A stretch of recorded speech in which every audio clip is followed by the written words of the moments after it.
Merci de nous recevoir chez vous à cette émission, surtout de nous accorder de votre temps pour regarder cette édition hebdomadaire d'information politique continentale. Nous irons au Vietnam où un des nôtres, à savoir le président de l'Assemblée nationale de Côte d'Ivoire, s'y est rendu pour une visite de travail. Nous irons aussi dans les Émirats arabes unis, où l'empereur y a été, aussi pour rapporter du bonheur comme ça à ses compatriotes congolais. Nous allons parler du Togo avec la mécanisation du système agricole qui continue à faire des prouesses et sous l'égide du président Faure Essongsinba Singbe. Nous allons faire un tour du côté du Bénin avec cette visite officielle, un tout petit peu du président Talon, qui lui est venu rencontrer son aîné et homologue, le président de la République de Côte d'Ivoire. Nous allons parler aussi, comme ça, du Cameroun, où les échanges sud-sud se font à merveille, du Gabon, avec le président Ali Bongo, qui a reçu des organismes de microfinance, de microcrédit, pour dire que le président est proche de tout le monde, pas d'exception. En fait, on vous parlera comme ça de l'information politique continentale. Positivement, il faudrait qu'on montre aujourd'hui, et je l'ai toujours dit à travers cette émission Constitutional Week News, c'est la vitrine réelle de ce que font nos leaders, du travail énorme qu'ils abattent pour le bonheur des populations que nous sommes. A tout de suite.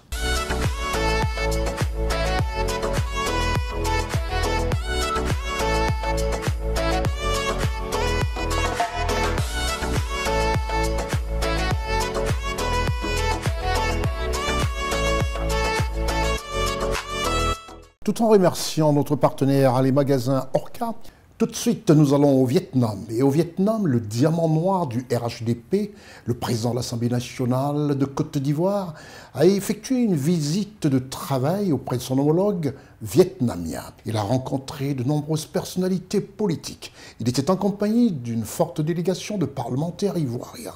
Reportage, Raoul Sankoué. Le président de l'Assemblée nationale de Côte d'Ivoire, l'honorable Adama Bittogo, effectue une visite de travail et d'amitié au Vietnam à l'invitation de son homologue. L'honorable Adama Bittogo est reçu au siège de l'Assemblée nationale de la République socialiste du Vietnam à Hanoï par son homologue de l'Assemblée nationale vietnamienne. Arrivé le mardi 13 juin à Hanoï, la capitale vietnamienne, l'honorable Adama Bittogo a eu plusieurs rencontres ce mercredi 14 juin 2023. Il a été reçu par le président de la République socialiste du Vietnam, Vo Van Thuong, puis par le Premier ministre, Pham Minh Chinh.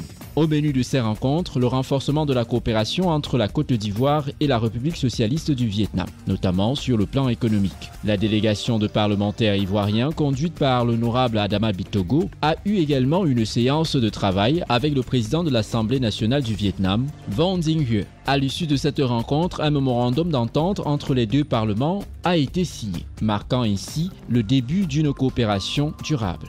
Le Vietnam, sur ces 35 dernières années, a fait preuve de résilience.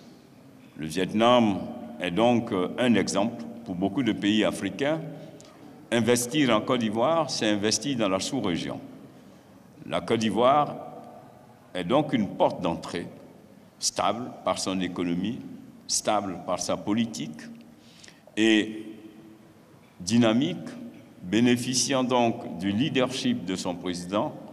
La Côte d'Ivoire, donc, par sa politique d'ouverture, attend le Vietnam, attend les entrepreneurs vietnamiens pour que cette vision, cette dynamique de la transformation de notre économie puisse être une réalité que nous voulons partager avec donc les entrepreneurs vietnamiens. Le deuxième partenaire commercial du Vietnam en Afrique est la Côte d'Ivoire, derrière l'Afrique du Sud, dont le volume des échanges entre les deux pays est estimé à un peu plus de 670 milliards de francs CFA pour le compte de l'année 2021. L'honorable Adama Bittogo demande un renforcement de la coopération économique entre le Vietnam et la Côte d'Ivoire. 80% des noix de cajou de la Côte d'Ivoire sont exportées au Vietnam et près de 70% du coton est exporté au Vietnam, mais en retour, la Côte d'Ivoire importe 40% de son riz du Vietnam, 45% de tous ses produits électriques, mécaniques du Vietnam. La transformation de notre économie passe par la transformation pour 50% de nos produits agricoles, aussi bien pour la noix de cajou, pour le cacao, le coton, donc autant de produits pour lesquels la transformation, la mise en place d'industries permettrait donc à la Côte d'Ivoire de prendre toute sa place. Et nous sommes convenus que dans nos échanges, nous puissions donc créer un cadre qui puisse donc faciliter la mise en place, sinon la collaboration, l'association, la mise en commun de nos différents chefs d'entreprise à l'effet de pouvoir donc renforcer ce partenariat. Pour rappel, la Côte d'Ivoire et le Vietnam se tiennent la main depuis 48 ans. Des relations bilatérales visant à apporter un développement économique et social entre les deux nations.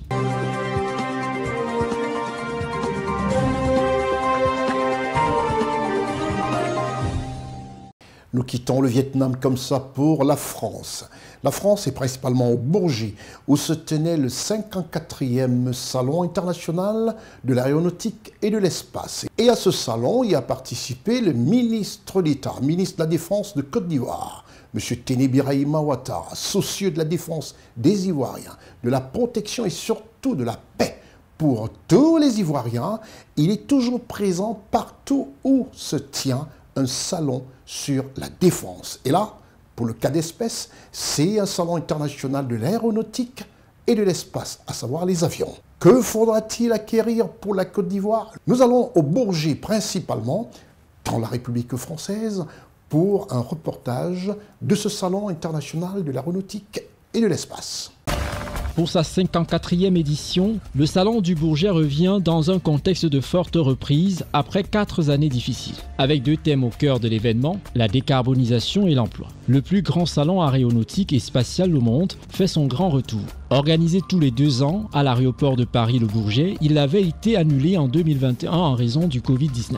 Cet événement prestigieux réunit les principaux acteurs de l'industrie de l'aviation et offre une vitrine exceptionnelle pour les dernières innovations technologiques, les avions de pointe, les pistes de développement du secteur. La 54e édition du salon a lieu du 19 au 25 juin 2023 et réunira de nouveau l'ensemble des acteurs de l'industrie mondiale autour des dernières innovations technologiques. Le président de la République française, son Excellence Emmanuel Macron, est arrivé à bord du dernier né de la gamme Airbus, l'hélicoptère H160. La Côte d'Ivoire est présente à ce grand rendez-vous international de l'aéronautique et de l'espace. Le ministre d'État, ministre de la Défense, M. Téné Birahima Ouattara, est à la tête de la délégation ivoirienne. C'est un salon qui est important, c'est le plus grand salon du monde d'ailleurs. Et comme vous le savez, l'armée ivoirienne a un objectif de monter en puissance.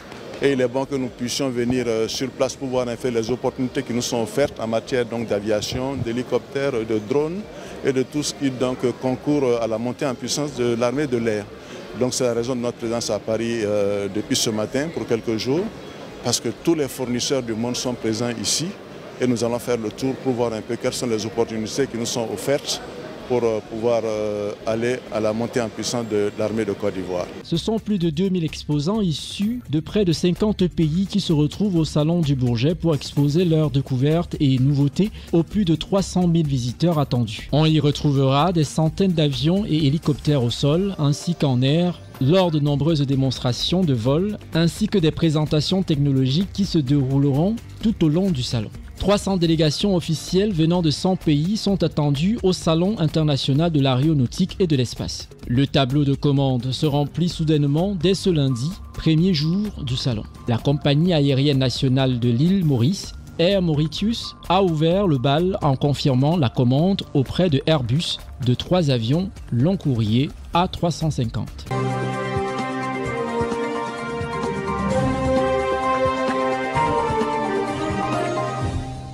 Dans ce magazine international panafricain surtout qui essaye de mettre en exergue tout ce que font nos chefs d'État, nous allons un tant soit peu au Togo. Au Togo pour parler de la vision de son président, Faure Essossimba-Yassingbe.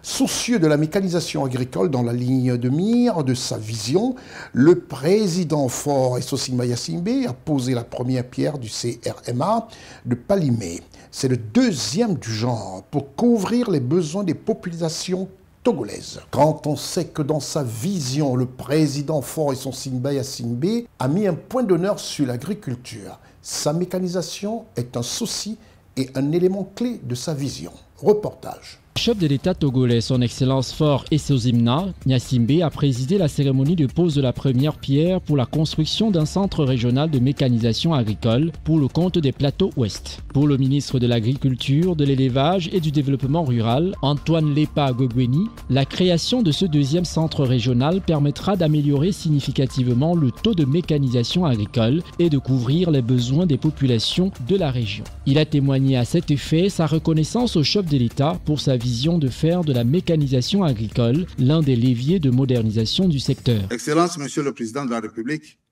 permettez-moi de vous rendre une fois encore un vibrant hommage pour votre leadership et votre volonté de transformer significativement et de façon durable notre agriculture. Et réitérer l'engagement du gouvernement togolais à œuvrer sous la houlette du chef de l'État au renforcement de nos liens de coopération pour assurer et garantir de meilleures conditions de vie et de travail à nos vaillantes populations rurales. Cette initiative innovante a pour ambition d'accélérer l'opérationnalisation de la modernisation du secteur à travers l'implantation des centres régionaux de mécanisation agricole sur l'ensemble du territoire. Le projet répond ainsi à la politique d'amélioration de la productivité, de renforcement de la sécurité alimentaire et de promotion de l'entrepreneuriat agricole du chef de l'État. Le docteur Mohamed Anoua Djamali, directeur général du CERMA, s'est félicité de ce nouveau partenariat avant de saluer la politique de promotion du secteur agricole du chef de l'État. Permettez-moi d'exprimer mes sincères félicitations et reconnaissance envers votre Excellence pour votre engagement en faveur des questions de la sécurité alimentaire. Votre vision ambitieuse de faire de l'agriculture un véritable moteur de croissance et de création d'emplois traduit cet engagement dans la feuille de route présidentielle Togo 2025.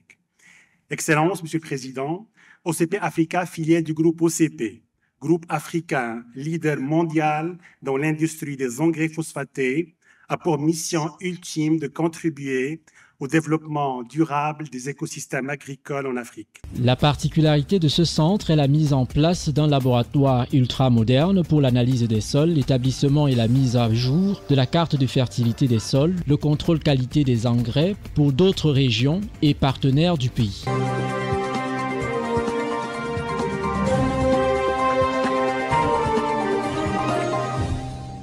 Les échanges sud-sud sont devenus une priorité pour nos leaders, surtout nos chefs d'État, qui ont compris une chose: il faudrait que nos pays échangent leurs réalités, leurs intérêts.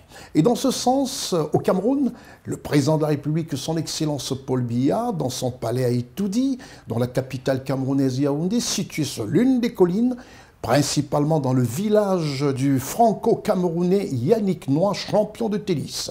Retenez que le président Paul Biya lui-même a reçu cette délégation tchadienne. Reportage Raoul Sankoué. Une délégation ministérielle conduite par le ministre d'État, secrétaire général de la présidence de la République du Tchad, le docteur Gali Goté Gata, se trouve depuis ce lundi 19 juin 2023 à Yaoundé, au Cameroun. Dépêché par le président de transition, le général Mahamat Idriss Déby Itno, à l'effet de transmettre un message au président camerounais, son Excellence Paul Biya, la délégation a été reçue en audience au Palais de l'Unité en fin d'après-midi. Les deux pays, liés par une proximité géographique, partageant une frontière commune longue de 1094 km, une proximité qui a fini par créer d'autres types de rapprochements. Des liens mis à l'épreuve ces derniers mois, mais qui fort heureusement se portent bien aujourd'hui. Et c'est grâce aux échanges réguliers au sommet des deux États. C'est justement pour donner plus de vitalité et de solidité à ces relations entre le Tchad et le Cameroun que le président de transition, le président de la République chef de l'État, général Mahamat Idriss Déby Itno, a dépêché cette délégation ministérielle auprès de son homologue de la République du Cameroun, son Excellence Paul Biya. Conduite par le ministre d'État, secrétaire général de la présidence de la République, le docteur Gali Goté Gata, la délégation est porteuse d'un message de remerciement du chef de l'État au président Paul Biya pour le soutien qu'il a apporté au Tchad dans le processus transitoire de son pétrole. À en croire le chef de la délégation, le président camerounais a salué l'initiative du chef de l'État d'envoyer un émissaire pour entretenir des discussions de haut niveau. Il a réaffirmé l'engagement du Cameroun à soutenir la stabilité et le développement du Tchad, tout en exprimant son souhait de renforcer davantage les relations bilatérales. Le président Paul Biya nous a rassuré de son soutien et il nous a renouveler toute l'amitié du Cameroun et souhaiter, et ça je n'en doute pas un mot, une bonne coopération fraternelle entre le Cameroun et le Tchad. Cet incident, il est clos? Définitivement clos. La rencontre entre les émissaires du chef de l'État et le président de la République du Cameroun marque un pas important dans la solidification des relations entre les deux pays. Elle souligne surtout la volonté des deux dirigeants de travailler ensemble, partager des idées et trouver des solutions communes aux défis auxquels ils sont confrontés. La rencontre témoigne également de l'importance du dialogue diplomatique pour la résolution pacifique des différends et la promotion d'une coopération régionale agissante.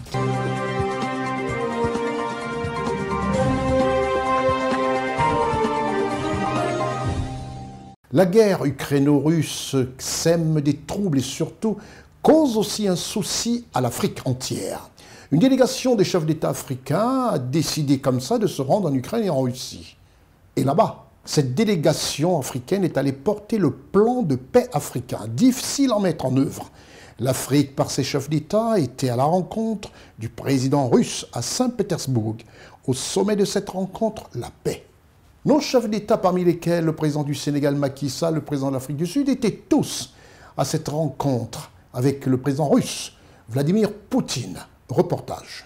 La délégation de médiation africaine a prôné la fin de la guerre en Ukraine, accueillie à bras ouverts par le chef de l'État russe, M. Vladimir Poutine, particulièrement souriant. Nous souhaitons que cette guerre prenne fin, a lancé le président sud-africain, son Excellence M. Cyril Ramaphosa, chef de la délégation des médiateurs africains, lors d'une rencontre avec M. Poutine à Saint-Pétersbourg, lui qui n'a jamais condamné l'invasion de la Russie en Ukraine. Nous croyons fermement que cette guerre doit être réglée et elle doit être réglée par des négociations et par des moyens diplomatiques. Les chefs d'État africains mettent sur la table un plan de paix en 10 points, comprenant l'accalmie des deux côtés ainsi que la reconnaissance de la souveraineté des deux pays. Le chef de l'État russe, M. Vladimir Poutine, s'est dit ouvert au dialogue en attribuant l'échec des négociations à la partie ukrainienne. Nous sommes prêts à examiner toutes vos propositions. Mais nous n'avons pas refusé les négociations. La partie ukrainienne l'a fait. Voici le document paraphé par la délégation de Kiev en 2022. La signature est là. Mais après que nous avons, comme promis, retiré nos troupes de Kiev, les autorités ukrainiennes, comme elles le font habituellement, ont tout jeté à la poubelle. La délégation de médiation africaine était la veille à Kiev et a été reçue par le chef de l'État ukrainien, Volodymyr Zelensky. J'ai clairement dit à plusieurs reprises lors de notre réunion qu'autoriser toute négociation avec la Russie maintenant que l'occupant est sur notre territoire revient à geler la guerre, à geler la douleur et la souffrance. Des manœuvres diplomatiques alors que l'Ukraine poursuit sa contre-offensive. En 2 semaines, 113 km ont été reconquis.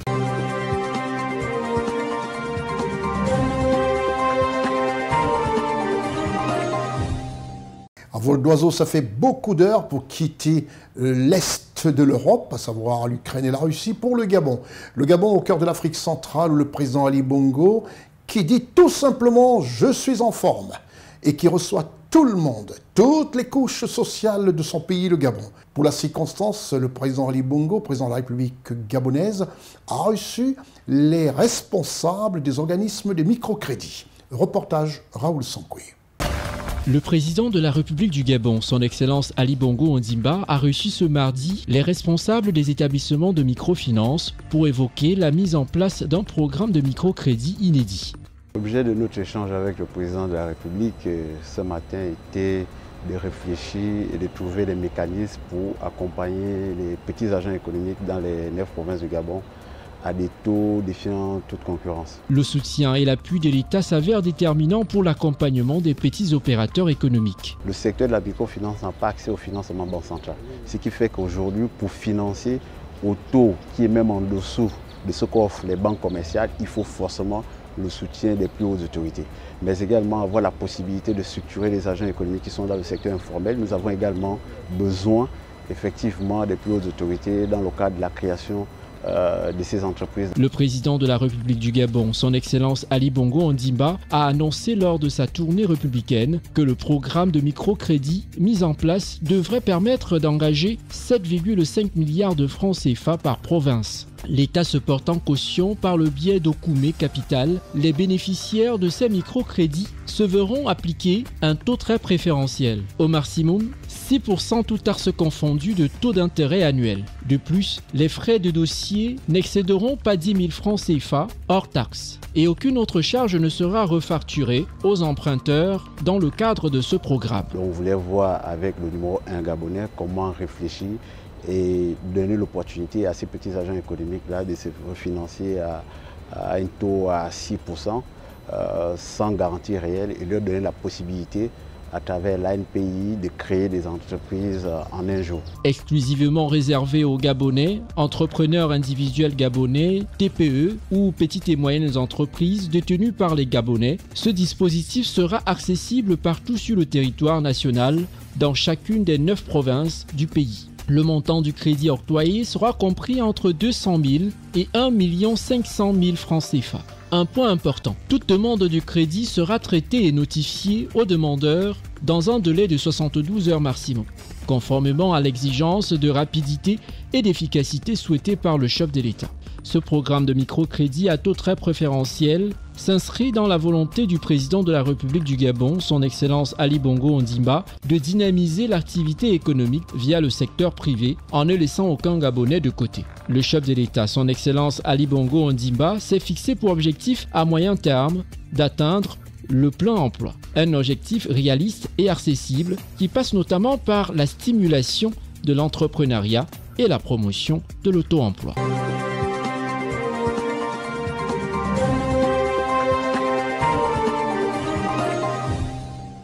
Nous restons toujours au Gabon, comme pour dire qu'au Gabon, des choses se passent en présence du chef de l'État gabonais, son Excellence Ali Bongo Ondimba. La première dame gabonaise, Madame Sylvia Bongo Ondimba, a pris part au lancement de la 13e édition de la cérémonie internationale des veuves. À cette occasion, la première dame du Gabon a prononcé un discours émouvant, comme pour dire aux veuves « Nous sommes avec vous ».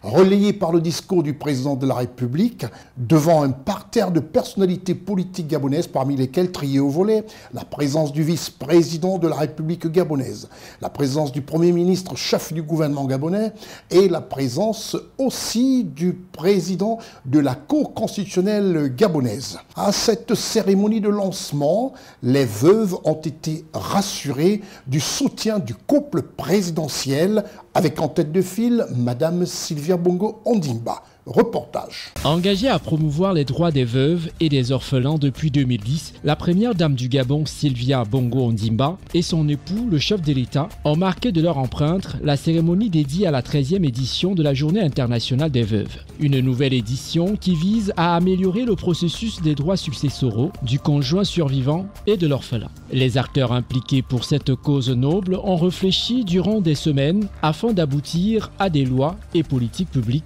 visant à protéger les droits du conjoint survivant et de l'orphelin. Pour cela, la première dame a invité les acteurs politiques et toutes les parties prenantes à plus de vigilance. Nous avons à remplir un devoir de vigilance et de réparation envers ces veufs et ces veuves, envers ces orphelins et ces orphelines qui continuent à m'adresser de nombreux messages tous les jours, qui ne cessent de m'alerter sur les difficultés rencontrées encore et encore sur le parcours de la succession.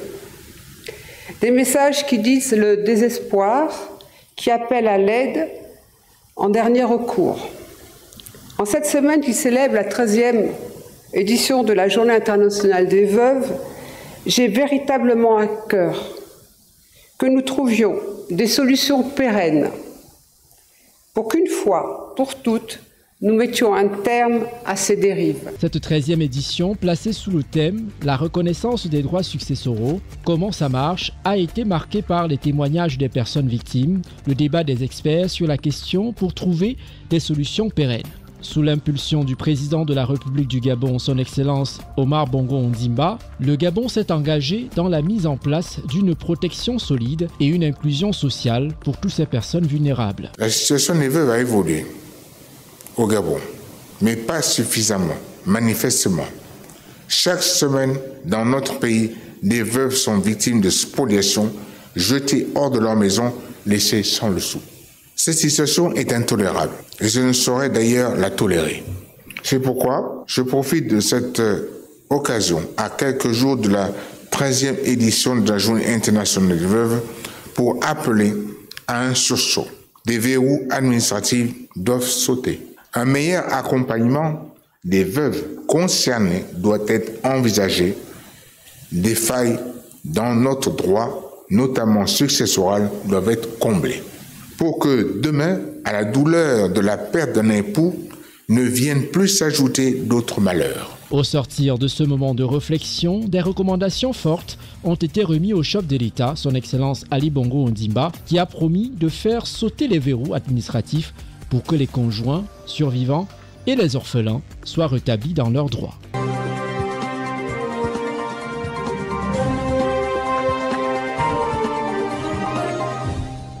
Nous quittons le Gabon un tant soit peu pour parler de ce périple qu'a effectué le président de la République du Congo. Son Excellence Denis Sassou Nguesso qui s'est rendu dans les Émirats Arabes Unis. Le président de la République congolaise, M. Denis Sassou Nguesso, s'est entretenu en tête-à-tête avec Cheikh Mohamed Ben Sayed Nahyan, président des Émirats Arabes Unis à Abu Dhabi. Ensemble, les deux responsables politiques de leurs différents pays se sont entretenus sur de nombreux sujets. Et la conclusion, c'est surtout des sujets au bénéfice de leurs différents peuples, à savoir les Arabes et les Congolais. Reportage. Le président de la République du Congo, son Excellence Denis Sassou Nguesso, a été accueilli au palais de maire à Abu Dhabi par le chef de l'État émirati, Cheikh Mohamed Ben Zayed Nahyan. Les deux chefs d'État se sont dirigés par la suite au salon Al-Magriz pour un entretien préliminaire. Ces entretiens se sont déroulés en présence des représentants de la famille royale et d'autres personnalités de la société émirati et congolaise. Son Excellence Denis Sassou Nguesso était accompagné de son ministre des Affaires étrangères et plusieurs de ses conseillers. Des échanges qui permettent visiblement à la République du Congo et les Émirats Arabes Unis de se rassurer de l'excellence de leurs relations. Par la suite, les deux chefs d'État se sont retirés pour un tête-à-tête à huis clos afin d'approfondir les échanges sur les questions de coopération bilatérale, mais aussi et surtout sur la recherche de la solution de la paix en Libye. À travers cette rencontre, la République du Congo et les Émirats Arabes Unis viennent de franchir un pas de géant dans la consolidation des relations d'amitié et de coopération.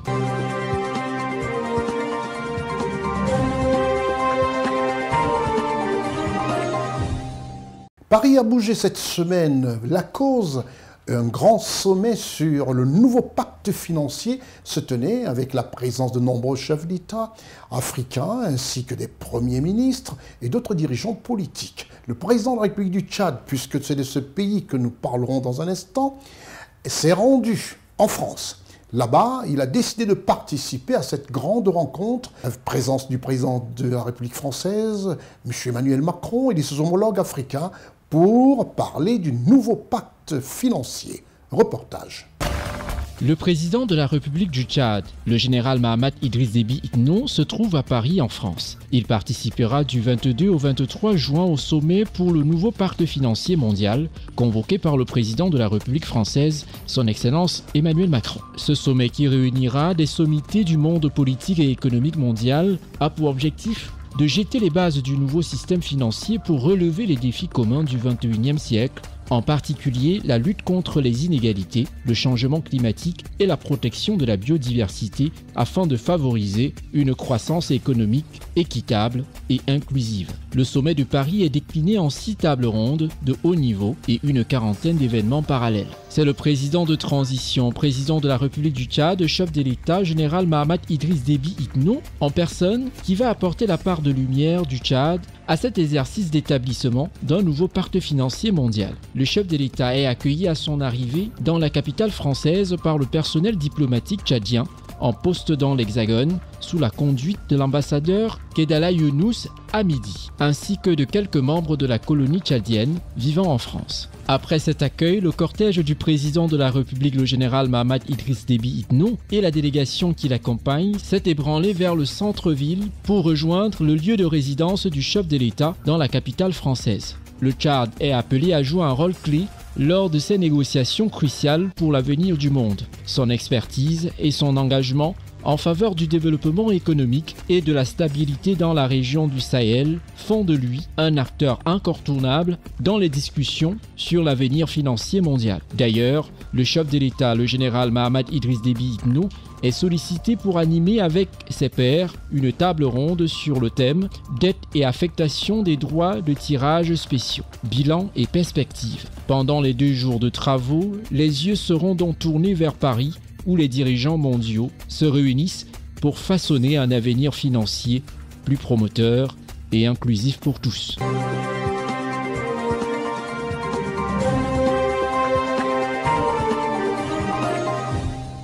Retour en Côte d'Ivoire, sans manquer de vous présenter ce très beau pays, cette très belle ville, où si vous êtes de part et d'autre dans le monde, retenez que c'est en Côte d'Ivoire que s'organisera la Cannes 2024. Elle est appelée Cannes 2023, mais elle se tiendra au mois de janvier. Regardez cette très belle route, ces beaux ponts, ces hôtels, que je vous présente d'ailleurs pour vous dire que la Côte d'Ivoire du président Alassane Ouattara est prête à vous accueillir. C'est l'été. Venez en Côte d'Ivoire, venez visiter toutes ces belles plages, toutes ces zones balnéaires que nous vous présentons à l'instant pour vous dire que la Côte d'Ivoire est le pays où il faut bon vivre, où il faut se prendre des vacances. Ça, c'était le petit clin d'œil touristique. Nous allons surtout évoquer les activités du président de la République de Côte d'Ivoire, son Excellence Alassane Ouattara, un emploi de temps chargé. Son Excellence Alassane Ouattara a reçu en audience le représentant spécial du secrétaire général de l'ONU pour l'Afrique de l'Ouest et le Sahel. C'était le mardi 20 juin au palais présidentiel de la République de Côte d'Ivoire. Dans ce palais présidentiel que nombreux admirent à travers l'Afrique, l'Europe et autres, et que nous vous présentons, et qui est situé dans ce quartier administratif qu'est le Plateau, dans son somptueux triangle d'or, le président de la République a effectivement reçu toute cette délégation. Reportage Ousmane Koulibaly depuis le palais présidentiel. Son Excellence Alassane Ouattara a échangé ce mardi 20 juin 2023 au palais de la présidence de la République avec le nouveau représentant spécial du secrétaire général des Nations Unies pour l'Afrique de l'Ouest et le Sahel, M. Leonardo Santos Simao. Le chef de l'État a félicité M. Leonardo Simao, une personnalité de grande expérience internationale, pour sa désignation en qualité de représentant spécial du secrétaire général des Nations Unies pour l'Afrique de l'Ouest et le Sahel. J'ai le plaisir d'accueillir ce matin le représentant spécial du secrétaire général des Nations Unies, M. Guterres, qui est chargé de l'Afrique de l'Ouest et du Sahel. Monsieur le représentant spécial est un frère de Mozambique, M. Simao, qui a une très grande expérience internationale, et bien sûr dans le gouvernement mozambicain, avec le président Chissano. Et là, nous sommes heureux de le recevoir en Côte d'Ivoire pour le féliciter pour son affectation au Sénégal pour couvrir l'Afrique de l'Ouest et le Sahel. Et je lui ai indiqué nos sujets de préoccupation que nous connaissons tous très bien. En Afrique de l'Ouest, les pays en transition pour lesquels nous souhaitons des élections dans les délais qui ont été proposés par les autorités en place. Nous avons de nombreuses élections cette année et l'année prochaine et nous souhaitons que ces différents pays puissent également intégrer ce calendrier. Merci, Monsieur le Président. Je remercie Son Excellence le Président pour me recevoir et aussi pour soutenir ma candidature pour cette poste-là. Et je suis là pour aider à travailler pour que la région soit une région de paix, de stabilité et pour le développement. Monsieur Leonardo Santos Simao, de nationalité mozambicaine, succède à ce poste à Monsieur Saleh Anadif, nommé ministre des Affaires étrangères du Tchad.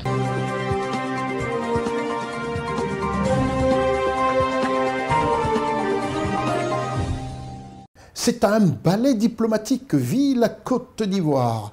Juste après cette délégation qui a été reçue le 20 juin dernier, c'est au tour du président de la République du Bénin, son Excellence M. Patrice Talon, qui a décidé de venir rendre visite à son homologue et aîné, le président Alassane Ouattara, ensemble pour s'enquérir de certaines recommandations, de certains conseils, comme il le dit lui-même, avant de se rendre à Paris, où il a aussi pris part à ce sommet sur le nouveau pacte financier. Reportage au palais présidentiel dirigé par toute l'équipe de reportage de CNN, conduite par Ousmane Coulibaly.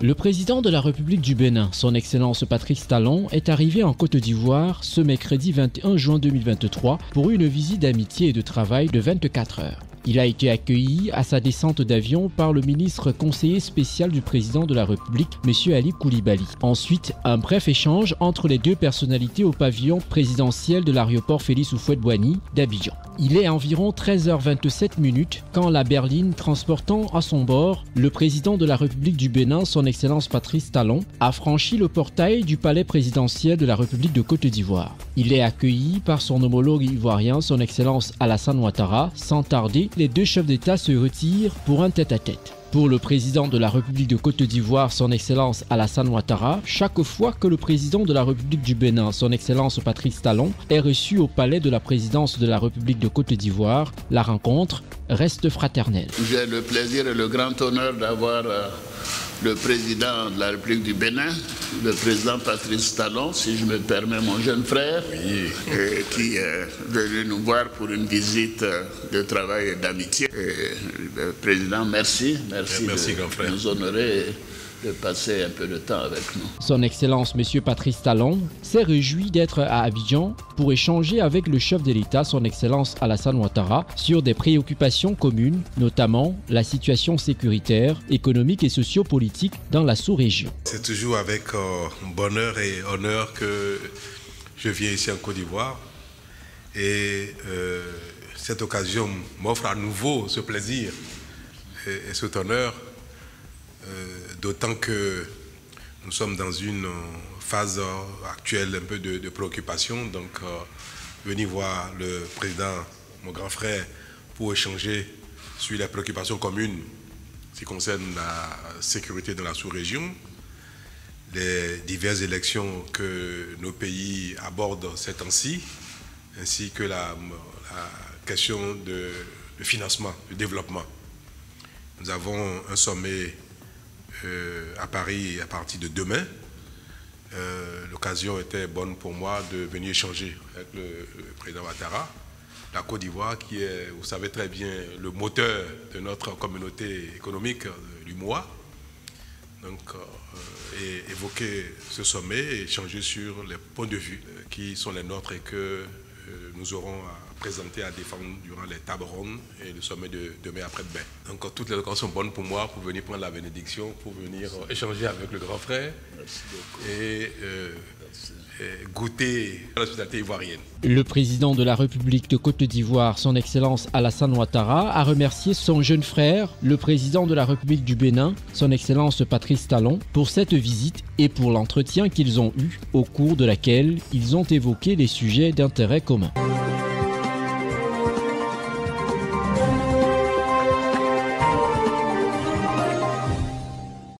Après ce ballet diplomatique, après la Côte d'Ivoire, nous avons décidé pour ce mois de juin qui s'achève, avec cette émission Constieka All Week News, de ne parler qu'en grand format, de rendre un hommage particulier au président Omar Bongo Ondimba.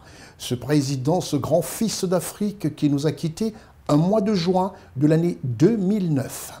Toute l'équipe de CNN a décidé de lui rendre un hommage avec des interviews dans le grand format de son ancien Premier ministre, M. Casimiro Yemba. Ensuite, ça a été un de ses directeurs de cabinet, un grand avocat, un avocat émérite du Gabon, M. Louis-Gaston Maïla. Et dans cette édition, nous avons décidé de donner la parole à la haute juridiction gabonaise, à savoir la Cour constitutionnelle gabonaise.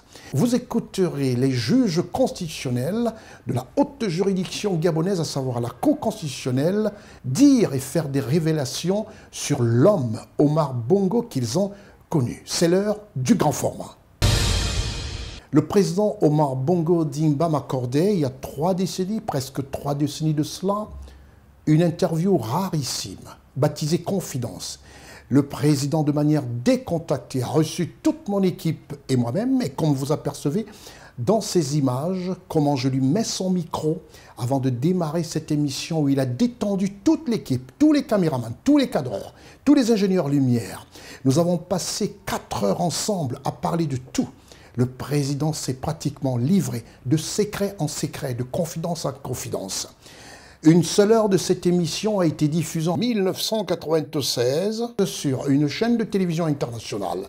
J'ai décidé d'attendre d'être propriétaire d'une chaîne de télévision et d'offrir au monde entier ces 2 heures des secrets terribles du président de la République gabonaise. Mais avant, nous allons écouter, pour boucler ce mois de juin, consacrer un hommage spécial dans le grand format au président Omar Bongo Ondimba, des hauts magistrats de la République gabonaise, à savoir les juges constitutionnels de la haute institution qu'est la Cour constitutionnelle gabonaise. Dirigée et conduite par le docteur Marie-Madeleine Boranzo, vous écouterez des secrets, vous écouterez ce que pensent ces hauts magistrats de ce grand fils d'Afrique qu'est le président Omar Bongo. C'est l'heure du grand format. Le président de la République gabonaise, son Excellence Omar Bongo Ondimba, annonce la conférence nationale devant tous les acteurs politiques gabonais et internationaux. Nous sommes à Libreville en 1990. Il faut que le Gabon soit un pays qui, de par sa maturité politique et par les composants de son pays, aura ouvert la voie royale à toutes les démocraties. Nous avons par le passé vécu des périodes difficiles. Et c'est pourquoi, pour éviter un retour à ce que nous avons vécu il y a quelques années, que je vous invite tous à vous ressembler, sans oublier, comme je l'ai dit, la sensibilité politique de chacun d'entre vous.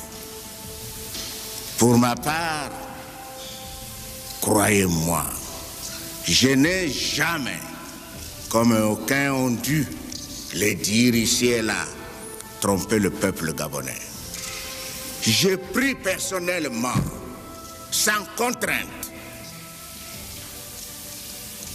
la décision de proposer un ensemble politique pour que nous puissions évoluer ensemble, pour que nous puissions évoluer dans l'unité, pour que nous puissions demain faire un gouvernement, des institutions où tous les courants politiques seront représentés. Le contraire nous fera ramener à ceux qui ont peut-être eu la chance, il y a quelques années, de participer à la vie politique de ces pays. Et c'est justement pour cela que je voudrais qu'au cours de ces débats, que la discipline, le calme, le respect d'autrui soient les leitmotifs de votre conférence. Pas d'attaque personnelle, pas d'injures, pas de critiques stériles.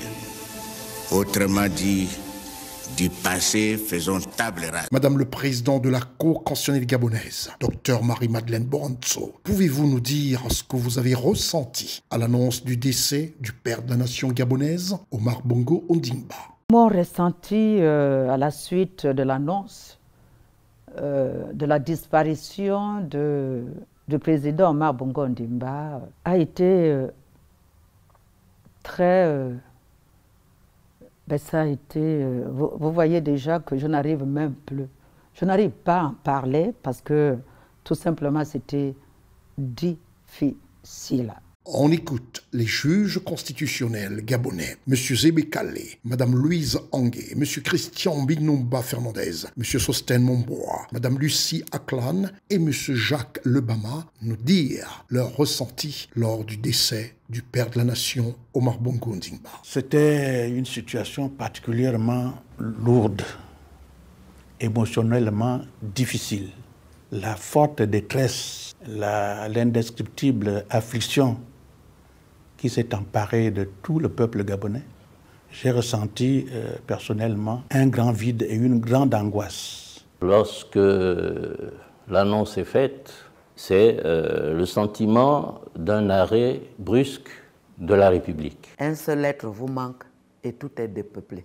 À plus forte raison, quelqu'un qui a été responsable de toute la République. La mort du président de la République, Omar Bongo Ondimba, nous a plongés dans une grande détresse parce que je peux vous dire que durant toute ma vie, nous avons vu le rôle qu'il a joué pour faciliter à notre nation d'avoir des institutions capables de consolider l'État démocratique. Nous avons été frappés par un grand malheur parce que perdre un président de la République, surtout pour des personnes comme nous autres qui avaient connu depuis l'âge de 7 ans jusqu'à son décès, un seul président. En tant que citoyen gabonais, naturellement, j'ai été affecté, comme presque tout le monde. C'était une douleur que tout le monde a ressentie, et une douleur à double titre, parce que c'était aussi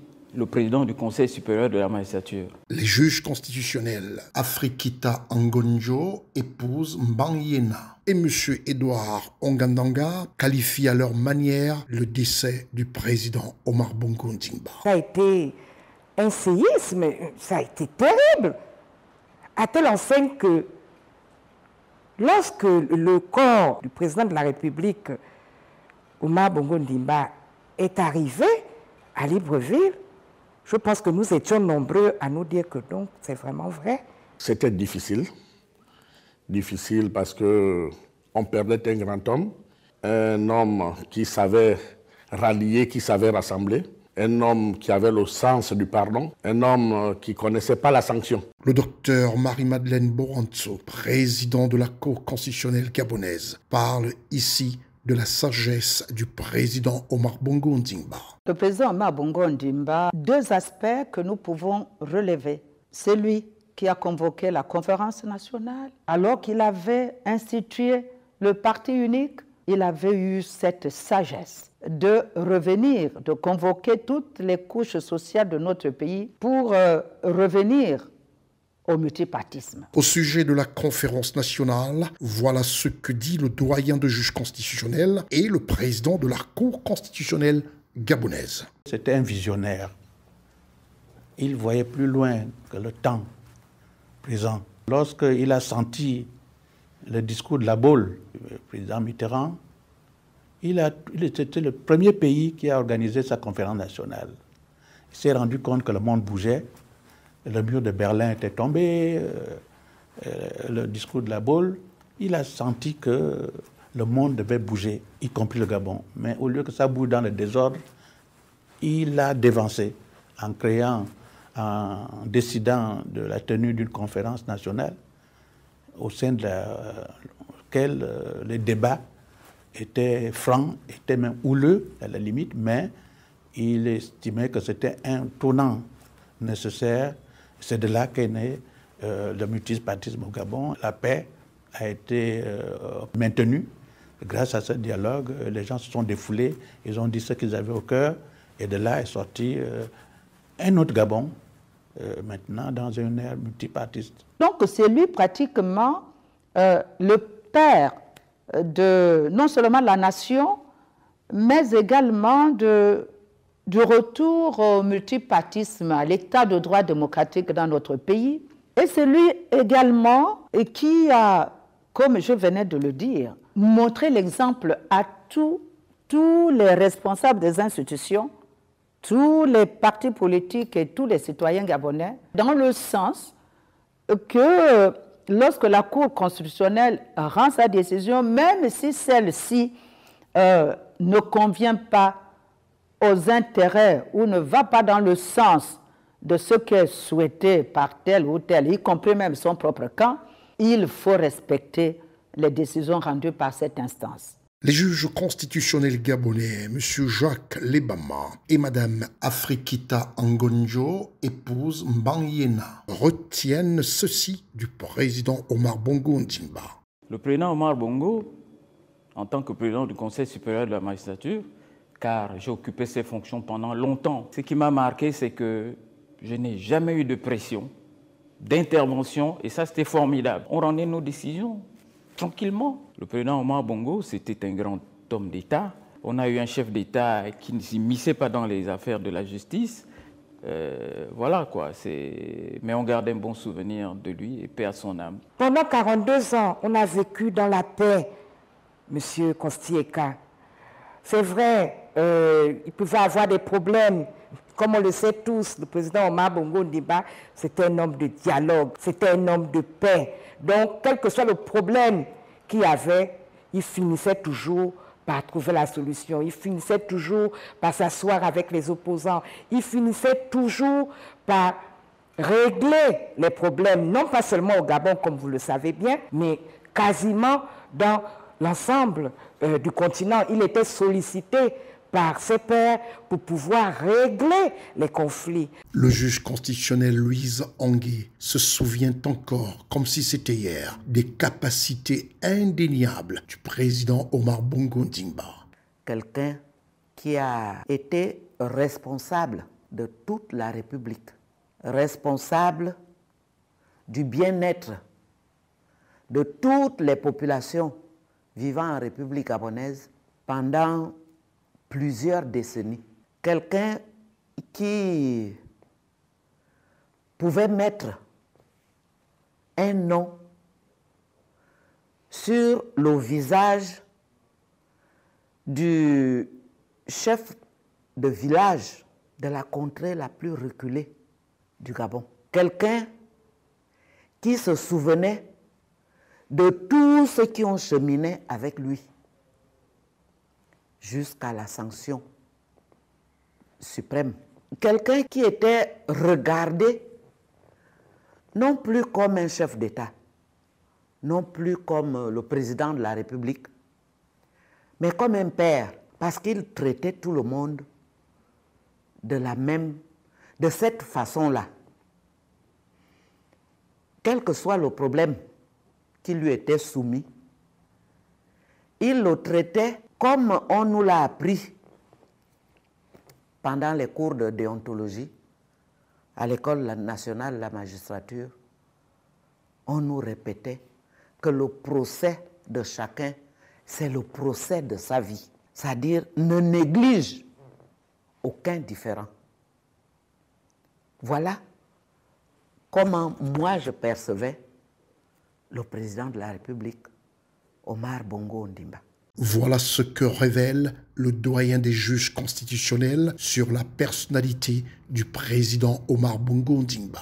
Le président Bongo incarnait un dirigeant prestigieux pour notre pays.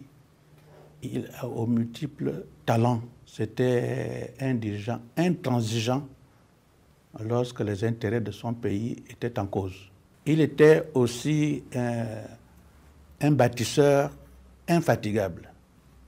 Tout le monde se souviendra de sa position pour bâtir au Gabon le transgabonais. Sa phrase célèbre, avec ou sans la Banque mondiale, le transgabonais se fera, et il l'a fait contre de grandes institutions comme la Banque mondiale à l'époque. Il a décidé de le faire. Donc un bâtisseur infatigable. C'était également un artisan de la paix et de l'unité nationale. Non seulement à l'intérieur du Gabon, de son pays, mais il était un fervent partisan même de l'équilibre, de la paix en Afrique centrale, j'allais même dire en Afrique subsaharienne. Et chaque fois, il était sollicité lorsque un pays frère était en difficulté sur le plan interne. Il était souvent indiqué comme médiateur pour remettre du calme au sein des populations de ces pays-là. Et enfin, c'était un patriarche généreux. La générosité du président Bongo était légendaire. Il était très attentif aux souffrances de ses compatriotes, j'allais même dire au-delà de ses compatriotes. Le docteur Marie-Madeleine Boronzo, président de la Cour constitutionnelle gabonaise, révèle au monde un secret émouvant sur la construction du somptueux bâtiment de la Cour constitutionnelle gabonaise.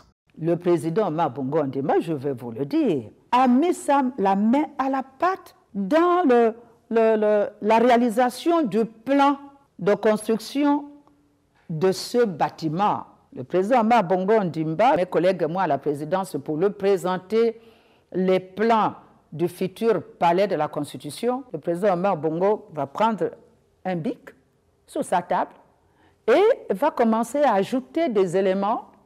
C'est lui qui va penser à prévoir ici les bureaux qui sont destinés aux anciens présidents de la République. C'est l'idée d'Omar Bongo Ondimba. Ensuite, il va me demander, mais où est la salle de sport? Parce que quand on est à la cour, on est d'un âge avancé, c'est minimum à l'époque c'était 40 ans, aujourd'hui c'est 50 ans. Il faut absolument qu'il y ait un centre de remise en forme aussi, donc le sport. Il faut aménager un espace pour le sport. C'est l'idée d'Omar Bongo Ondimba. C'est Omar Bongo également qui va exiger de nous l'élaboration d'une constitution solennelle, parce que pendant de longues années, on avait toujours ce bombe des constitutions imprimées sur du papier plus ou moins naturel. Hein. Mais là, il va nous exiger une constitution solennelle pour les prestations de serment des présidents de la République, des membres de la Cour constitutionnelle. Et si vous vous rendez là, au pavillon Léomba, vous verrez dans un espace dédié, vous verrez justement cette constitution solennelle. Il n'y a que 2 exemplaires au Gabon.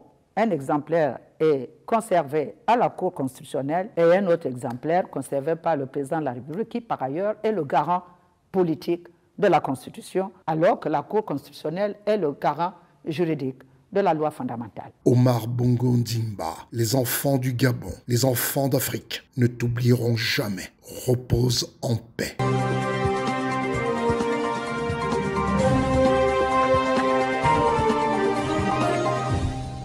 Tout en vous remerciant d'avoir pris votre temps pour regarder ce magazine d'information politique continentale, je tiens tout simplement à vous donner rendez-vous au multi-rediffusion et bien sûr au prochain numéro. Avec toute l'équipe de CNN, je vous dis tout simplement au revoir.